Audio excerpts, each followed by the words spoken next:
ang dalawang magkalabang sundalo na matatrap sa isang isla na merong halimaw. Susundan natin dito ang isang barkong galing Japan during World War II na may sakay ng mga preso. Sama dito sina Saito na isang sundalong Hapon at si Bronson na isang sundalong Breton at dito nga sila ikakadena sa isa't isa. Sa hindi inaasahang pangyayari, dito nga lulubog yung barko kung saan mapupunta nga sina Saito and Bronson sa isang isla. Dahil magkaiba at magkalaban nga yung mga bansa nila, hindi nga nila mapagkakatiwalaan yung isa't isa, dagdag mo pa nga hindi nga rin sila magkaintindihan. Pero dahil sa isang halimaw na nakatira nga doon sa isla na yon, kakailanganin nga nilang magkasundo at magtulungan para makatakas sila sa halimaw sa isla na to.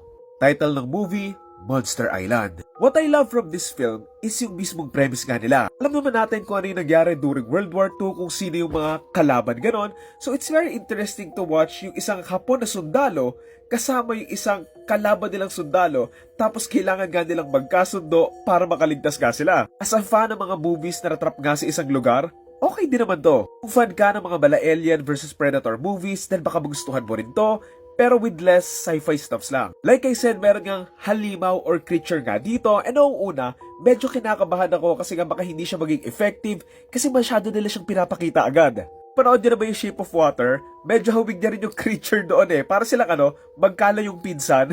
So yan, halfway kasi into the film, nilabas kasi nila agad kung ano nga yung itsura ng creature na at least for me, it's effective pa rin naman kasi in-approach nila siya na parang a slasher film like with Jason or Michael Myers na kahit pinapakita mo nga sila, nakakatakot pa din naman kasi nakakatakot yung mismong gagawin nila sa taong mahuhuli nga nila. Regarding the protagonist naman with Saito and Bronson, I really love yung growth ng relationship nila. I love na kahit hindi sila nagkakaintindihan sila ganon. For me, okay naman kung paano nga nila binuo yung relationship nga ng dalawa na sa simula, magkaaway pa nga sila, wala silang tiwala sa isa't isa, tapos unti-unti nga silang naging magkaibigan, kaya sa dulo, may chance ang maiyak and malungkot ka rin for them It's a cliche ending for Bronson, pero it's okay pa na naman how it ended in terms of storytelling. Siguro what I like pa about the film is yung mismong message nga ng story na ito lang yung na-interpret ko doon. The story proves, at least for these characters, na hindi naman lahat ng sundalo ng mga panahon na yon, lalo na yung mga nasa kalaban side, ay masasama talaga, lalo na nga doon sa mga Hapon na may mga ilang mababuti pa rin naman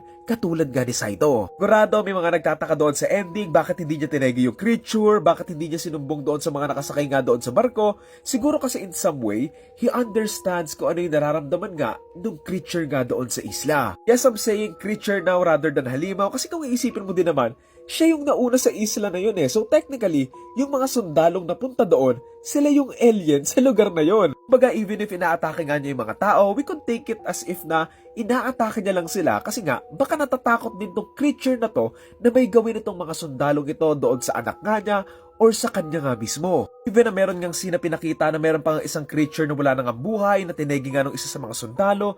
Like maybe, ayun yung nakapagpa-trigger nga sa creature na to na kalabanan yung mga sundalo kasi siguro ito yung nanay or tatay nga nung anak niya. I think it's a kind of play and connected on what Japan really did noong mga panahon na yon, kaya nga hindi niya sinabi na meron ngang creature doon sa isla na yon. In the opening sinabi naman kung ano nga ba yung barko na yon, bakit may mga preso doon, kasi nga if you're familiar naman sa mga ginawa nga ng Hapon ng mga panahon ngayon, alam mo namang naguguha nga sila ng mga tao sa iba't ibang bansa, tapos sinasakay sa mga barko, tapos dinadala nga nila sa Japan or iba't iba pang mga lugar para gawing mga alipin, at kung ano-ano pa nga. Kung narinig niyo na yung kwento tungkol nga sa mga comfort women, alam niyo kung gaano kahayop yung mga Hapon nung panahon na yon. Kung iisipin mo nga, kung tatawagin nating halimaw yung creature na to dahil nga doon sa mga ginagawa niya, then siguro, halimaw din yung mga Hapon na mas malala pa nga din yung mga ginawa.